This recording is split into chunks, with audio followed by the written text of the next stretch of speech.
How many cyclists in history have done the Giro d'Italia and Tour de France double, winning both Grand Tours in the same years?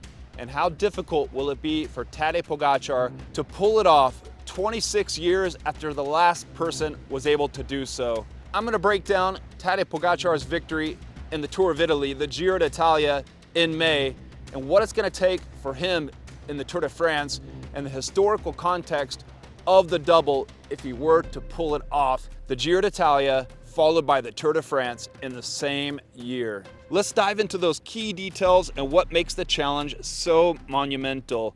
His goal, Tadej Pogacar, the Slovenian, is to become the first Giro d'Italia Tour de France double winner since the Italian, the bald-headed pirate Marco Pantani in 1998.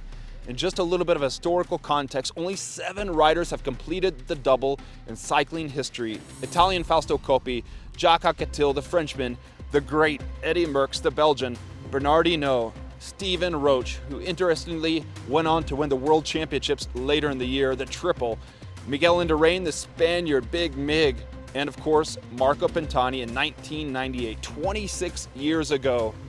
Tadej Pogacar, well, he has the Palmars, he has the skills to pay the bills. The 2020 Tour de France winner surprised Primož Roglič to take the victory, surprising him on the final TT. He backed it up again in 2021. He, of course, has gone third in the Vuelta a España, and his recent victories, those long solo attacks at Strade Bianche, Liège-Bastogne-Liège, podium in Milano-San Remo, and of course, the Giro d'Italia. The curtains closed outside the Rome Colosseum on May 26. Since then, Tadej Pogacar has not raced his bike in anger. He had some time to rest. He was on the Geraint Thomas podcast, who he beat to 3rd place overall in the Giro d'Italia. He rested, then he went to Isola 2000, the final mountain stage in the Tour de France 2024, where he's doing an altitude camp to prepare for the Tour de France. So no racing between the Tour of Italy and the Tour de France. He's going to be on the start line in the Tour de France, which coincidentally begins in Italy this year, in Florence on June 29th. A little bit earlier than normal with the Paris Olympics coming up later in the summer. The other competitors, Remco Evenepoel, Primož Roglič, they've been racing in the Criterium du Dauphiné. Jonas Vingegaard, he's stepped back and he's going to reappear in the Tour de France, and he's going to be Tadej's #1 competitor because remember, the Dane won in 2022 and 2023 at the Tour de France. Now, Tadej Pogacar went deep in the Giro d'Italia, make no mistake, won 6 stages, but you could kind of see at one point in the 3rd week, he was a bit backing off to try to reserve some energy. Not the old school Tadej Pogacar who would be attacking at all times. The team was trying to help him save energy so we'd have something in reserves for the Tour de France a month later. So at the Tour de France, he should come out swinging and swinging hard, attacking Vingegaard early, because Vingegaard, if he's there, could be the strongest rider, but he's going to be trying to improve as the weeks go on. So they're going to want to put Vingegaard on the ropes early. Remco Evenepoel, who's debuting in the Tour de France, will give Tadej a run for his money. He'll attack early. Primož Roglič, well, he'll build into the Tour de France. So Tadej Pogacar has his work cut out for him, because in this Tour de France, we have several top GC riders. The risk is that he runs out of energy in the 3rd week. In the past, Chris Froome, Vincenzo Nibali have tried for it. Tom Dumoulin has gone for it, but was only able to podium in both races.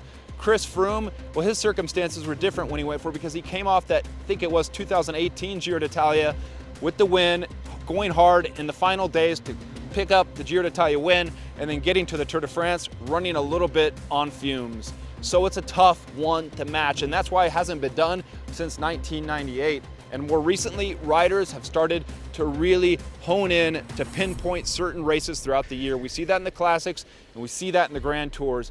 Tadej's motivation, well, he's always wanted to race the Giro d'Italia. He was going to do so early on in his Grand Tour career. He went to the Tour de France, but then he won the 2020 Tour de France. And since then, for him and the team, it was all about the Tour de France, because that's what's so important for Team UAE Emirates. The Tour de France and the UAE Tour, their home tour. Well, this year they said, okay, Tadej, you do the Giro d'Italia and try to do it in a unique way, the Giro and Tour double. Back it up at the Tour de France. And who knows, maybe if he does win the Tour de France, he'll go on for something that's never been done, the triple, winning all 3 Grand Tours in the same year. Chris Froome did it, but not in the same calendar year.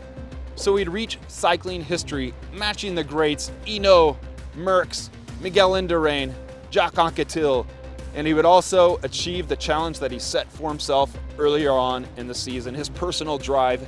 Every sportsman has it. It would be a massive win for Tadej Pogacar, and it would live on forever in his Palmars. But as you can see, so few riders in the history of cycling have ever been able to do so. Tune in this summer for the 2024 Tour de France to see if Pogacar can make history.